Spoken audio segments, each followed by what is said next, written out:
What's going on, everybody? C4, welcome back to the channel, and today we're here for episode 14 of our Madden 22 Vancouver Grizzlies Pink Slip series. Here on the channel, big week, big games here in today's episode. Week 3 against the Chiefs, week 4 against the Pittsburgh Steelers for our 1-1 Vancouver Grizzlies. Hopefully, at some point in this episode, we are going to get a big-time player. We also need to carry over from the last episode. We had a 5-star performance, which turned into a plus 20 upgrade, which you guys got to vote on in the comment section below what players we're bringing in. It was kind of obvious what we were going to do, but that's what we need to start this episode on. Before I get into that, though, need to give a quick little powwow, a little channel talk with you guys for about the next minute or so. Originally, this was going to be a rebuild. Yesterday, I dropped my draft classes, new, fully updated draft classes. Pretty much spent all of Saturday updating them for next-gen Xbox. Go check them out. But in that video, I said I was going to do a rebuild. And today's rebuild, I was hoping that the Washington Commanders mod on PC, which has their new jerseys and all that stuff, would be ready to go. That's the rebuild I wanted to do. It's not quite ready. Also, I'm just really burnt out from spending like 5-6 hours on the draft classes yesterday to sit down for another 5-6 hours and record a rebuild. So something a little bit lighter for me to record for you guys today is a new episode of Pink Slips. And speaking of Pink Slips, the last thing I kind of want to talk about here is college football revamped. Made it, we played a lot of revamp when it was brand new, when it was a shiny new toy. We were right there. We did college football rebuilds. We did Tom Savage, UNLV Rebels. And things just kind of, it fizzled a little bit. And that was my fault. Because all along, while I was playing NCAA revamped, I wanted to stream it. I wanted to record it while I was streaming so that I could edit those videos into YouTube content. So I'd be basically generating content on Twitch and on YouTube, and it was kind of the best of both worlds. My PC was not good, and my PC still isn't good enough to do that. My PC right now, just running like the PlayStation emulator and recording it, it's pretty much stressed to the max. Like even then, it's still chunky sometimes. So I can't do what I want. That's kind of why it paused a little bit. But right now, like I'm gonna be honest, I went on to Twitter today, and someone made the top 10 NCAA creators, something like that. And you saw all the OGs, all the people that are making content right now, and I didn't make the list. And the reason why I'm sharing, it wasn't like, oh my God, I got robbed. I was just like, dude, I gotta make some content. I gotta get back into that space. The NCAA, college football ranks, probably the best football video game experience right now available. And I'm kind of I'm just sitting on the sidelines here. I need to get back into the race. Screw it if I can't stream it just quite yet, because let's be honest, PC parts for upgrades right now, you're paying an arm and a leg, and it might not be till like summertime or something like that until I can get the parts that I want to be able to stream and record college football revamped at the same time. So what I'm thinking, and now I'm just at this thing like where the wheels are turning. I'm seeing, Mr. Hurricane always holds it down. You got Perrin Crow always holding it down. I think Bengal got a new series. But the one is, obviously, when Not the Expert comes around. Like, I don't watch other content creators. It's not because I don't want to. I try to support them. I'll throw them likes every now and again or comment and just be like, hey, new series hype. Let's go, man. Excited. Happy for you. But in terms of just watching other people's content, I don't have the time. I work through the day. And then once I'm done recording my off the clock, spending with the family. I don't have time, really, to sit around and watch videos like you guys do, which God bless. Love you guys for it. But it's just a little bit different on my side of the fence as a content creator. But every now and again, when I see a Rocket City video, I'll just sit down and watch it, man, because obviously Not the Expert, best in the business when it comes to that. And ever since he started doing that, it's got that itch going.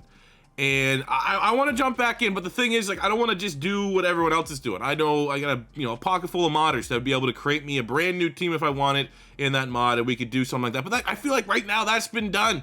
Everyone and their dog has done their own custom team, making a bunch of new characters. Like, that's one of the awesome fun things about playing college football revamped. I don't know if I just want to do that. I could. I feel like there's definitely an appeal there, but I don't know. I don't know if that's different enough to stand out.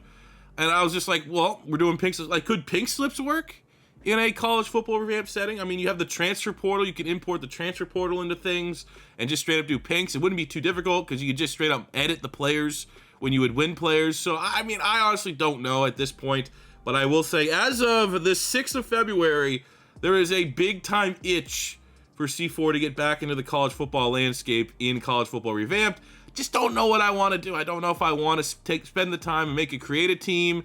I don't know if I want to just, use cupcake teams that are already in the game. I don't know if we want to do pink slips. I don't know if we want to bring back Tom Savage. I don't know. But what I do know is that I am very much itching to get back into that. So feel free to let me know in the comments. If you want to get back to me today with what you think about me jumping back into the college football, easiest way, at PapaXC4 on Twitter. Hit me up on Twitter, because again, after I'm done recording this video, probably won't be on YouTube for the rest of the day, but I will be on the Twitters. So if you have any good ideas, any suggestions, hit me up on Twitter, and I'll look forward to seeing those responses. So we're 5 minutes in. Let's focus on what we're doing here today, and that is Madden pink slips. And we're going up against the undefeated Kansas City Chiefs. This is obviously a very, very difficult episode between the Chiefs and the Steelers. I don't really know which team we're going to play. But what I do know is that this could be a very big episode, because we have to make our players. We have to acquire the talent that we won from our Week 1 victory. And that talent almost certainly will push our team above a 75 overall, which means we are finally going to be at risk of losing players if we lose games. So let's figure out that trade, and then we can preview the Chiefs and the Steelers and figure out who we're going to take on this week on the sticks. So this is the almost consensus. Like, I knew that this was most likely going to be the direction that we were going to go, but I wanted to give you guys a chance, because instead of Thibodeau, we could have added and swapped in Devontae Smith, the wide receiver, but obviously Devontae Smith heavily featured in our Eagles main channel franchise. So this was kind of the way that I was leaning. I'm glad you guys also saw it this direction. So we had a plus 20 to work with. So we're going to be sending the Canadian Laurent Duvernay Tardif 73 for Jordan Mailata. And right out the gate, that is plus 11 of the 20 points that we have earned. Then we're going to send Jackson Kirkland, who is also, he's a solid tackle prospect. 68 with the hidden dev, but he's no Evan Neal. Evan Neal is... And we're going to cheese it here to make it work. We're not going to spend that skill point because, obviously that skill point only would have came because we simmed a week. If we would have just done this right after the game, would have been no harm, no foul. And it's going to be plus 7 to go from Jackson Kirkland to Evan Neal, which has us sitting at plus 18. Last but not least, we're going to be sending edge rusher Sam Hubbard, who's solid. He was one of our first big players that we ever won. He's 75 with a star dev. And we're going to be getting the pass rusher. Well, maybe we'll put a little bit of respect on Aiden Hutchinson's name, but as far as draft classes are concerned, the pass rusher in the draft class, Kayvon Thibodeau, 77 hidden dev. It is a plus 2 max spending, the full plus 20 that we earned, getting 2 blue chip players from the 2022 draft class, and one of the biggest freak of natures in the NFL, Jordan Mailata.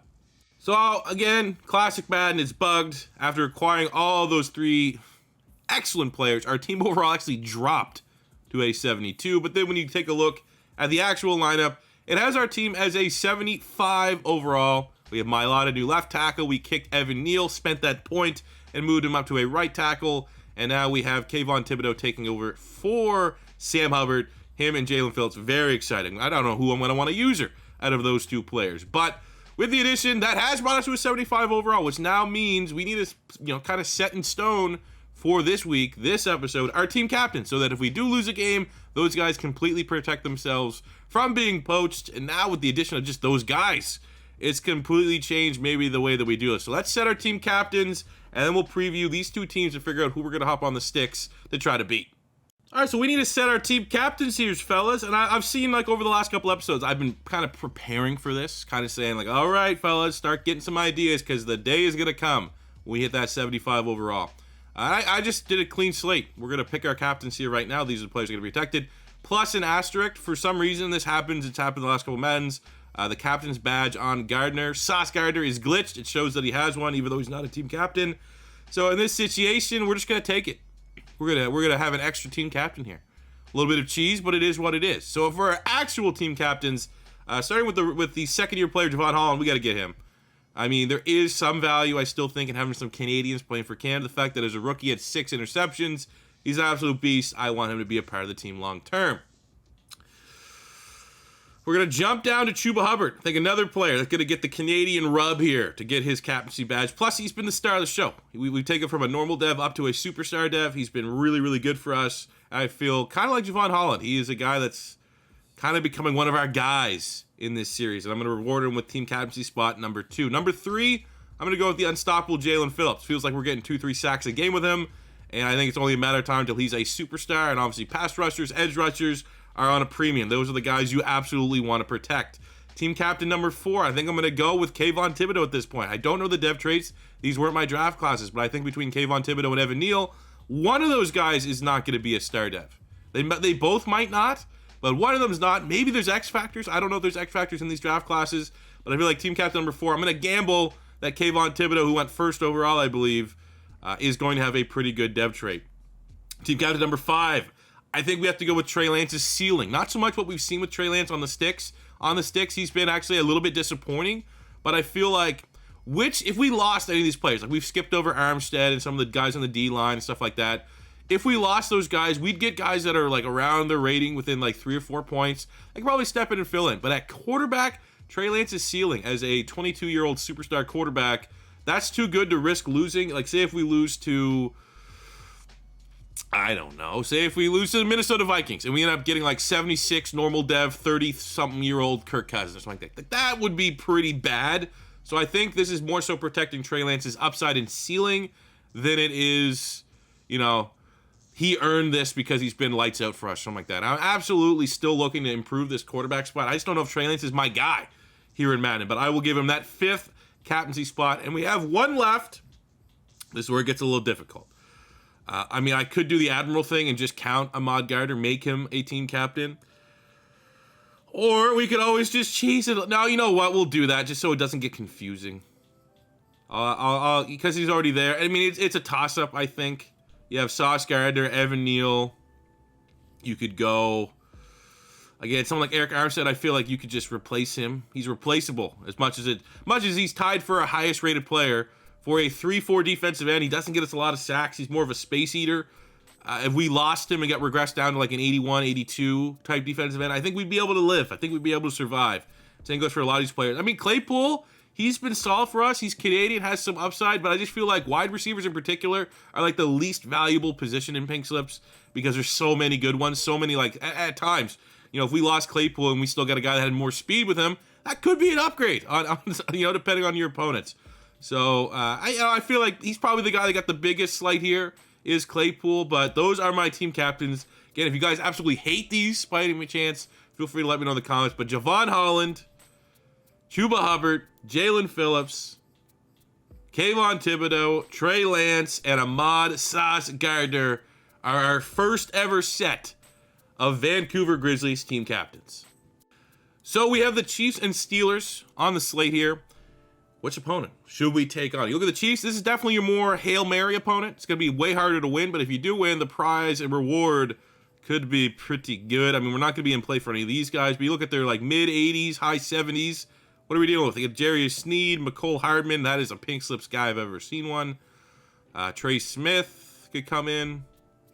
Juan Thornhill. I mean, we're not so much talking with them. Nick Bolton, middle linebacker, would be pretty dope. I mean, there's actually not, you know, Willie Gay's a really solid linebacker. Even though I might get, like, I don't even know, Kenyon Green. There's not a lot of, because like you're talking about, like, you get into like Willie Gay territory, Yang, like guys that are low 70s. You're gonna be needing to pair that most likely, you know, with someone else. It doesn't seem like there's a lot of good pairings here with the Chiefs. What about Pittsburgh? What are the Steelers rocking with? I feel like this might be more in line with what we're trying to do. I would love TJ Watt, but no, we couldn't. Freiermuth at tight end, he's banged up right now. Johnson at wide receiver. You got Edmonds, Devin Bush. It's also not looking the best, to be honest with you. Got a couple young linemen, Kendrick Green, Dotson there on the O-line. This honestly doesn't look anything impressive, to be honest with you, unfortunately. I don't know, man. I think, honestly, it comes down to, like, do I believe my team can beat the Chiefs, or can my team go in and play the Teddy Bridgewater-led Steelers and get the win? I feel more confident that I could beat the Steelers, and I feel like that's going to be the tiebreaker, because neither team really has guys in the range that would be big-time upgrades. So I feel like you just take the lesser of two evils, play the Chiefs. It's a sim game, so even if we lose, it gets halved, and we're not going to be at risk of losing a big-time player. And then hopefully week 4 on the road at Heinz Field, we can beat the Steelers. So that is what we're going to do. First up, simming against the 2-0 Kansas City Chiefs. All right, moment of truth here. Every time I've tried doing this so far, my game has freezed. I don't know why it keeps doing this. It's still fucked up. Great. So I guess the good news, So you load back in here, if the sim not working, so you don't have to sit through what is most likely going to be an ass kicking. You just got to go look at the final box score, tally up, figure out what kind of loss holy shit, we won. With a weekly award winner. What? Okay. Now all the pressure's on me not to fuck this up. 28-21. What? Trey Lance, what? 300 yards, 4 touchdowns, make him a team captain is what took him to the next level. 92 yards, 2 touchdowns for Claypool. He was disrespected that he didn't get a team captaincy badge. 87 and a tutty for Ayuk, 21 and a tutty for Chuba Hubbard. Who else got one? Didn't you have... Oh, that's it. Defensively, Javon Holland, 7 tackles, 2 TFLs. We had a sack for Woven. Thibodeau with a tackle for loss and sack in his debut. God damn. Color me shocked. So look at the box score stats. We won the game, which is worth 1 star. Into the player stats. Trey Lance with a monster performance. Gets 1 full star for going 300 yards passing and his 4 passing touchdowns. From a receiving standpoint, a half star goes to Chase Claypool for his 2 receiving touchdowns. It ends up being a 2-star performance because it was, or 2.5, because it was simmed. We had to have it to 1.25, but then we always round up, win or lose, we always round up. So it ends up being a 2-star performance, a +4 upgrade incoming for the Vancouver Grizzlies. So we're going to spend all 4. Really, there's only 2 upgrades that could be had. There's only a 1-point upgrade to go from Brandon Ayuk to McCole Hardman. That's what I was thinking about at wide receiver. But here's a nice upgrade for middle linebacker. Now, it's middle for a right, but Willie Gay in our scheme is a middle linebacker. And Sam McGovern was playing out of scheme. He's an outside pass rushing type linebacker. As you can see, for the most part, doesn't really fit in our scheme. 64 pass coverage, which is kind of what we're looking for at middle linebacker. And his skill set, the block shedding was higher. His coverage ability, 60 zone, 50 man. Just, you see the finesse move was pretty high. He was always just kind of playing out of position for us, but we had him because he played in the CFL. But we're going to send him for a much more traditional scheme fit for what we're looking for a 3-4 middle linebacker. Willie Gay is a 72 overall, so we're using all of that +4. And then you just look at the skill set there. Height, weight, speed. 88 speed, 91 acceleration, 86 head power, 84 tackle, 81 pursuit. These are the boosts that they currently have. 64 zone. We have 60 man. So he's not, an elite cover linebacker, but he's an elite athlete with the upside to develop into a hell of a cover linebacker. So we very much are excited to welcome Willie Gay to play along Alex Singleton in the middle of our defense. Actually, I wonder if his rating's going to go up any or if it's going to go down. Willie Gay, so he's 72 outside linebacker. I think it will stay the same. Given his skill set, I don't think this position change is going to hurt him, but you never know. You've seen some things. He goes from a 72 to a 71, down 1 point. Fine. It's doable. It's manageable. Singleton tackle machine. Now we got the great athlete that can match it and play right next to him. And before we hop on the sticks in the Steelers game, got a little bit of housekeeping. Look, we got an upgrade here from our players from that game. One is Damian Pierce, the rookie running back out of Florida, which I'm excited to have him as our running back too. We're going to keep pumping points into power back, wanting to be the smash to Chuba Hubbard's dash if we can. I think he's super underrated. Had a huge Senior Bowl. Happy for him. And then we had Trey Lance with his 4 touchdown performance, out-dueling Patrick Mahomes. Earned himself an upgrade. I think this might not be the last because we have a weekly player of the week. It's probably going to be Trey Lance. And he got the +1 throw power. Let's go with that one. So he's up to 93 throw power. That's awesome. And we have our weekly award winner. And everyone knows if you win a weekly award winner, you get +2 in an attribute that is not, super overpowered. So for the quarterback, we won't be touching throw power, but we can touch any of his accuracies. Congratulations, Trey Lance, AFC Offensive Player. Oh my God, Jalen Hurts going off on the other side there. We need that Jalen Hurts to come back in our Eagles franchise, it feels like. So let's go take a look at Trey Lance. Get to give him a new upgrade. Man, again, making him team captain seems to have elevated him a little bit. That was insane. I thought for sure 90% we're going to lose to the Chiefs. Like in my rebuilds with my juggernaut teams, 90% of the time you lose to the Chiefs straight up in the sim.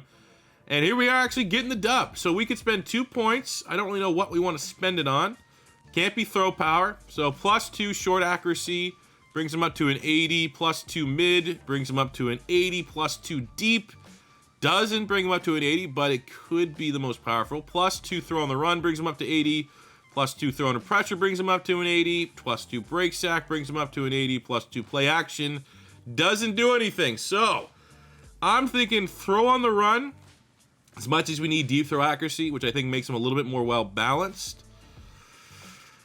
I don't know, but that's also kind of what we're struggling with.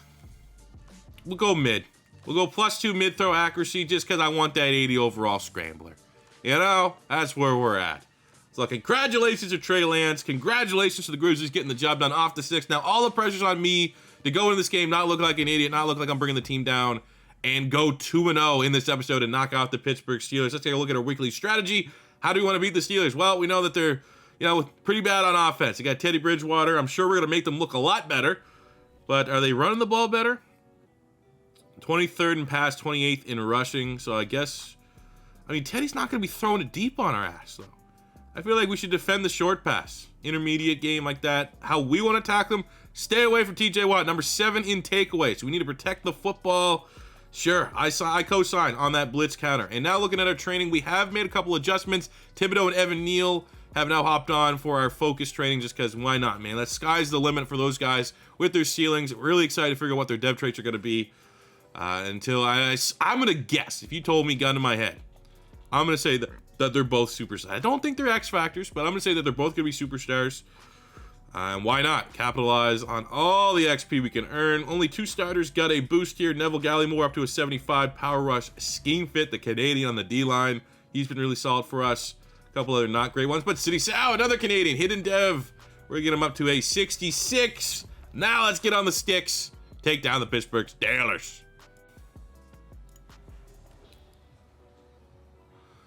All right, let's go. We got RPO here. Great opening drive.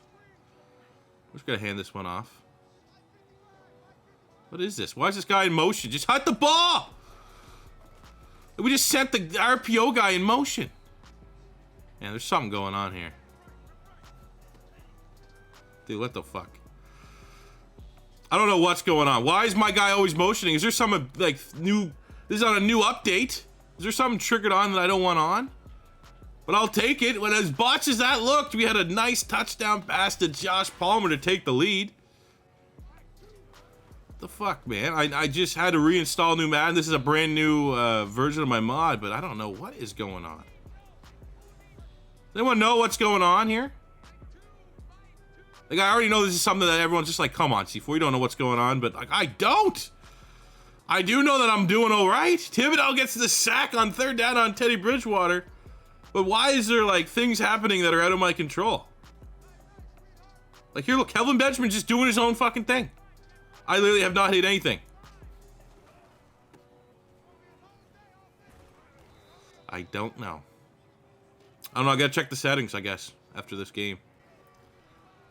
Claypool against his former team gets kind of hit up there in coverage. Able to break a tackle on Minka Fitzpatrick and get in for the score. Something's off. This is too easy. Oh, there's Jalen Phillips. Sack, fumble. It is recovered by the defense. Think that is big old Sean Hokeman. Let's go.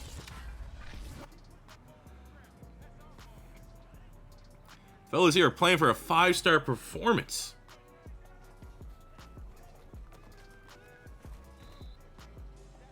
Second and goal on the 7. I don't even know, man. I kind of want to go to Kelvin Benjamin here. Josh Palmer just doesn't move. Awesome. And a dropped touchdown. First incompletion for Trey Lance in the game.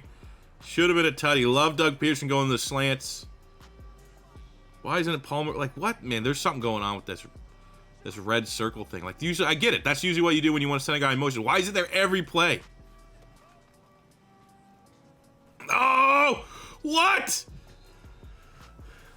I don't know what that was, but we will take the field goal. Oh, dude, look at this.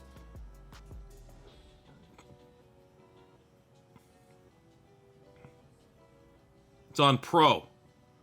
What is switch to pro? And there's one of these things. Auto move into position to play a catch when executing the... No. Switch assist. These aren't my slide. What happened? And there's one of these things. I think that's gameplay helpers are all on. is one of those things what's giving me this shit? I don't even know. I'm gonna say at this point, I mean, I don't want to restart it. Maybe, you know what I'll do? We'll have it. Whatever this ends up being, because we're on pro, I think the fairest way to just, outside of restarting the game, I just don't want to lose 10 minutes. I got a lot of shit to do today. We'll have it. I think that's the fairest way. So now the pressure's on for me to kick the shit out of Pittsburgh for playing on pro difficulty. But again, I'm still not sure what this red thing is. So I'm going to be looking through the comments, because I mean, we're going to have comments anyway. This is going to be a victory. Someone explain to me what that is and why does it feel so good? It's Justin Reed was red circled up, red ring of death, the old 360, and gets the sack. I will say though, I'm very much hoping for a 10-star performance, so even though if I have it, I still get to spin the wheel. Big time completion, Josh Palmer. Again, it's so hard to even get hyped. Just know that, you know, it's almost expected at this point. But big catch there, Josh Palmer. And that's a little bit of a handicapped. Like, is Claypool just gonna stand there at the top row? That's where I'm looking. Look, what the fuck? And now he's just running backwards. Luckily, Calvin Benjamin's a monster and fights for the end zone. Okay, red ring of death. Alex Singleton comes through and just gets the sack. There we go. Jalen Phillips, shocking, gets his second sack. Forces the bunt.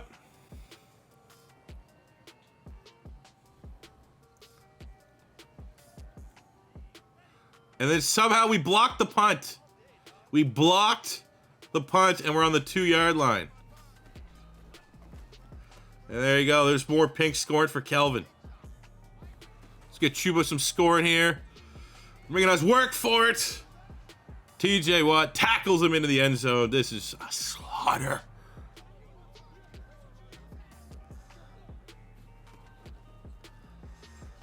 Wow, they got one. A slant. I think that's Deontay Johnson, maybe? Richie James Jr. Again, that should just put up 21 there for Pittsburgh. That's worth more than 7.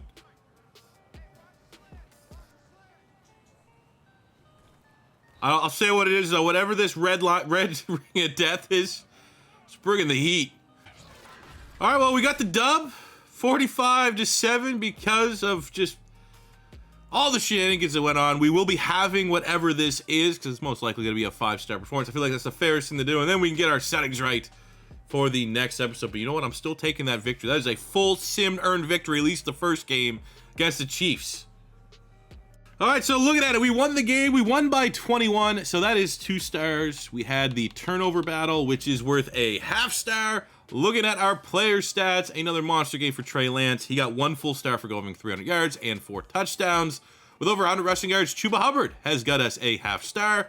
On the receiving standpoint, Kelvin Benjamin with his 2 receiving touchdowns gets us a half-star. Josh Palmer with his 100-plus receiving yards gets us a half-star. And flipping to the defense, 3 sacks for Jalen Phillips is a half-star. The 2 sacks from the red ring of death, Justin Reed, I had no control over that, but I will take that, is also worth a half-star. So it ends up being a 6-star performance, but because it was absolutely botched settings and pro difficulty, no sliders, and red ring of death, whatever that was, we're going to have it. So it ends up being a 3-star performance. Still a nice +6 upgrade incoming for the Vancouver Grizzlies. So before we do the upgrade, we obviously, with that outstanding performance, another player of the weeks for 2 of our players. We're not going to take the upgrade on that one. This is, you know, we're not trying to take advantage of the opportunity that was presented, because if I had more time here today, I would have just restarted that game. So we will take our +6 upgrade, and that is it. But from that game, we did earn an upgrade for Jalen Phillips, who is going up to an 83 overall, 84 with his morale boost. He has been an unstoppable juggernaut. So for upgrades, I'm going to let you guys decide. There's 2 upgrades. We missed out real bad on 1, but again, because this is, you know, a one-off type game, we're not going to, you know, there's no bad news. There's no bad, we just missed out. We're lucky that we're keeping the +6, I think. So these upgrades are going to involve, firstly, Brandon Ayuk. The second one is going to involve Austin Jackson. And I will show you the last upgrade, which we are very close, and that is Justin Reed. So in terms of our +6 upgrade with the Pittsburgh Steelers, Minkah is 7. +7, we could have got Minkah Fitzpatrick, or if Justin Reed with those 2 sacks would have went up a point, could have got Minkah Fitzpatrick, at least had him on the cards. That would have been one hell of an upgrade. But the 2 upgrades that we are really down to maximize that +6, one is swapping Brandon Ayuk for Deontay Johnson. Johnson is an 87 star. Ayuk is an 81 star. They're both, in terms of speed, in terms of pink slips, 92 speed, 93 acceleration, pretty much similar athletes for the most part. You get a little bit more jumping for Brandon Ayuk, but the much better player at this point in time is Deontay Johnson. That would require and be able to let us to spend all 6 of our upgrade points, or if you feel like, upgrading a skill position player for that game for what it was is a little cheese. We have another upgrade on the offensive line, and we have Kevin Dotson. So we can upgrade Austin Jackson, who's a 71 star, to get Kevin Dotson, who's a 77 star dev on the offensive line. So it's still a really, really nice upgrade. And at least, maybe because this is a little bit of an obscure upgrade, maybe going on the offensive line is just, a quiet way to just carry on with our business. Plus, there is 2-year age difference, but I don't think within those 2 years, Austin Jackson's going to get up to the same rating. So Dotson +6, or we look at Deontay Johnson +6. Those are the 2 upgrades at hand. I, again, don't know what the hell happened to my settings. Again, before I loaded this, I have a new patch for this, and I don't think, look! Why was it on Pro? Nothing, it made no sense. I don't know, I don't know why injuries were turned off because of the preseason. We'll turn those back on, get that stuff going. Have that out. No, we never had injuries on anyways. We didn't. That's false. We had the practice injuries are on, but actual injuries are off. So I'm tripping. So I'm just tripping. I don't know what happened. You saw the Pro. I saw the Pro. And then as soon as you come out, it's all mad. I just think there was something wrong with the inputs. And as confusing as I will say, especially someone that's probably never played on PC, here's what I think happened. Watch this. We want to go play this game. Okay, we'll skip that just to prove my point. We go to play full game. Watch. Here's what I think happened, fellas. Not to get too distracted, make sure. Look, see right now on the Vancouver Grizzlies, there's already my controller or keyboard. That's always there. And what I did is I think I went like that. And that's what the red circle is, right? I was tripping, and I was like, oh shit, it doesn't have me playing on the Grizzlies. So I went over, and there's, I think, the 2-person input. But why was the difficulty Pro? Is that because the red controller is like a guest account? They made it Pro I don't know, but I think that's what's wrong, and we won't make that issue again. So we're going to take our +6 over Pittsburgh. I'll pin in the comments the upgrades yet again. You guys vote on those, and also let me know your feedback on kind of what I'm thinking about getting back into the college football revamped. And if you have any proper feedback you want to get back to me right away, easiest way today, Sunday, and probably Monday is to @me on Twitter @PapaXC4 what you're kind of thinking. If you have any good suggestions, what you want to see, what you're not seeing right now in the current landscape of college football revamped, anything in between, get at you, boy. But a nice upgrade. Trey Lance is on fire. And that is how we're going to end this episode. Thank you very much for watching. As always, your first time stopping by, don't be afraid to hit that subscribe button. Smash the like button if you enjoyed. And until next time, it's C4 saying peace